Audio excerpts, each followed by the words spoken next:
मेरे सारे भाइयों को देख सकते हैं हमारे साथ ये दो। मैं कुछ कह नहीं सकता आगे। ये दोनों मुझे ब्लॉग बनने से मना करते हैं। एक ये वो पल्ला वाला है, वो कह रहा है तेरी आईडी छीन के और तेरी सारी वीडियो डिलीट कर दूंगा। ये कोई बात ही है इसकी? पता नहीं हम जा कहाँ रहे हैं, हमें खुद को भी ना मालूम हम जा कहाँ रहे हैं। देखो कह रहे हैं मेरी मम्मी के धोरे जा रहे हैं सब लोग।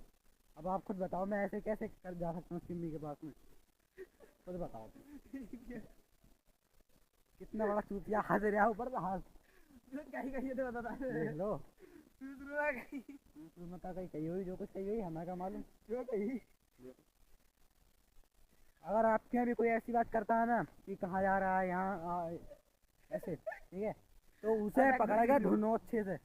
हमारे यहाँ तो यही चलता है। अभी ब्लॉग ब्लॉग के बाद में इसे मैं इसे बड़ी तरीके से पीटूंगा।